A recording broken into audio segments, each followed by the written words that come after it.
Subject, Staff Sergeant Power. Species, human. Description, mammalian humanoid, no tail. 6'2", 187 mm, AVG height, 185 low BS, 84 kg, AVG weight, 170-year life expectancy. Ship NA. Location, Sol.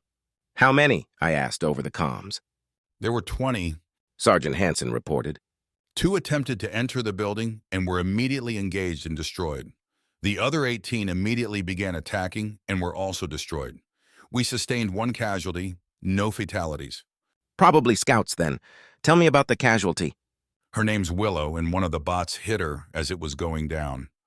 4th-degree burn on her right shin. We're treating it as best as we can right now, but all we've got is first aid. Omega's directing me through it, Johnson reported. She's probably going to be all right. 1 stable casualty isn't bad for a ragtag group fighting 20 literal war machines. Scouts are trouble, though. Since they're robots, we have to assume they are able to communicate our position to other OU forces. We should expect reinforcements, but there was another matter that needed addressing first. Understood. Good work, I replied.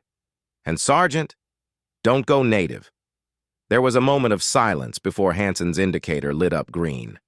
The indicators have a lot of different meanings depending on the context, and in this case, I chose to think it meant that Hansen understood the order and would comply. The reason he didn't verbally acknowledge the order is likely so I wouldn't hear the shame in his voice from my chastisement. The first thing he had told me about the civilian casualty was her name, which betrayed how close he was becoming to her. Every soldier that might have contact with civilians is taught to keep them at arm's length. Winning hearts and minds is one thing, but civilians are only guests in the world of military life.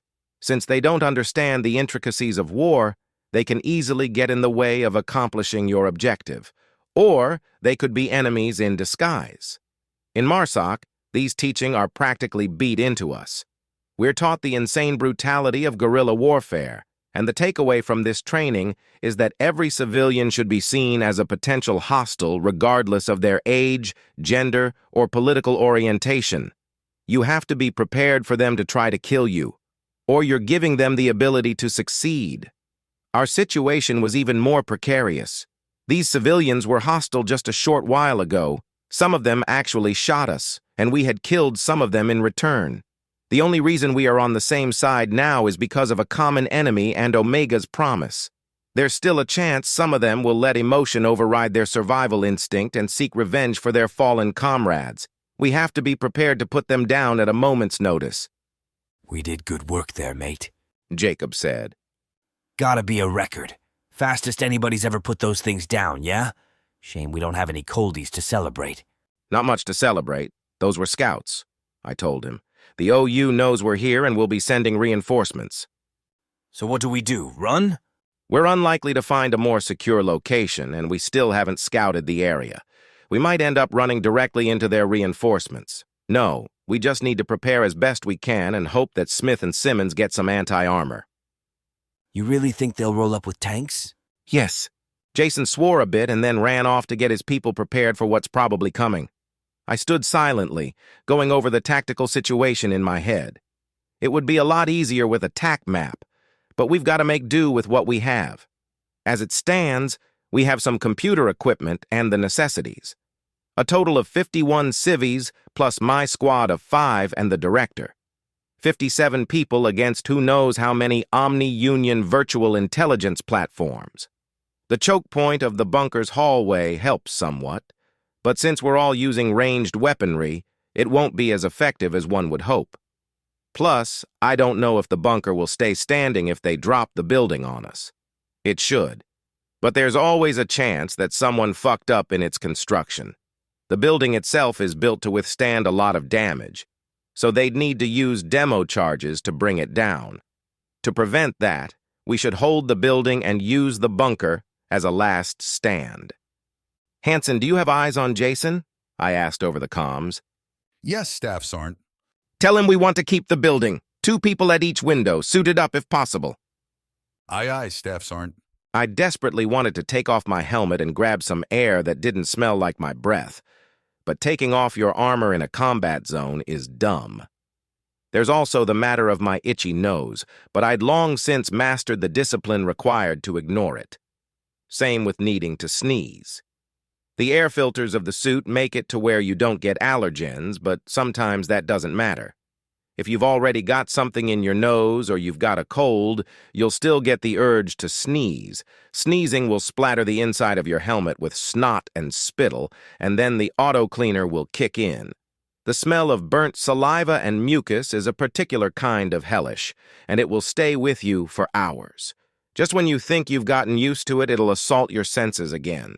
Staff Sergeant, would it be possible to adjust the cameras at the front of the building to give me a view of the surrounding area? Omega asked. I'll check, I replied. I left the relative safety of the bunker and traveled the long hallway to the building proper. To the right of the hallway was the security checkpoint we had entered the building through, and the guard who had been at the desk avoided looking at me as I walked toward the front entrance. It was hard to tell if he was feeling guilty about selling us out, or if he was angry about our current situation. Jason was gesturing at windows, presumably explaining to his people what needed to be done in regards to our defense. I pushed open the front door and stepped out of the building, then checked around. There were broken robots littering the steps and street, but nothing on the horizon. It would hopefully take a bit of time for the OU to form a response. I looked up to where the cameras should be and saw two of them. One was on the left of the building, about 10 feet below the roof. The other was mirrored on the right of the building, a 20-foot climb or a 10-foot descent. Going to be awkward to reach. You got eyes on? I asked the AI. Yes. The mounts are adjustable, but reaching them may be difficult. A rope, perhaps. We didn't bring rappelling gear. The undocks might have. I sighed and stepped back into the building. Jason was still talking to his people, so I waited until he was done before I approached him. A hush fell over the room as the other undocks stopped talking to each other and instead focused their attention on Jason and I. "G'day, staff. What brings you out of the bunker?" Jason asked when he noticed me. How are things? I asked. "Well, morale's pretty pumped up. After our first exchange of fire, everyone's stoked about the upcoming fight," he said, and then gestured to a nearby group. "There's some nervousness about the others, though. Had 4 take the APC to check on them." The others? "Yeah, the group with the ankle biters. We left them hiding in the basement of a nearby grocer's." I see. I hope they're okay, I said sincerely. Do you have rappelling equipment? "Repelling equipment?" He asked. "I don't think so, mate. Why?" Omega wants to reposition the cameras out front so it can get a better view of the surrounding area. "Excuse me, sirs. Someone asked. I have some rope in my bag." Jason and I turned to look at the young man jogging over to us. He was one of the unarmored undocks, his brown hair and green eyes on show for all to see. From his looks, he was barely older than the children that Jason had mentioned earlier. The group that he had left were looking everywhere except at us, as if embarrassed by his interruption. "What kind?" Jason crossed his arms. "About 40 feet of prop rope, sir." Polypropylene rope? I asked. "Yes, sir." The young man answered. "Christ alive, how much do you lot weigh?" He asked incredulously. All of my men are Genalts, bigger and thicker than normal humans. Jason laughed. "You said it, mate, not me." I shook my head disapprovingly and noticed the young man gathering his nerve with a subtle gulp. "I can do it, sirs." Jason and I studied the young man intently. His expression was one I'd seen dozens of times. Someone who is in a situation that they can't control, wanting to be useful to take back some of that control.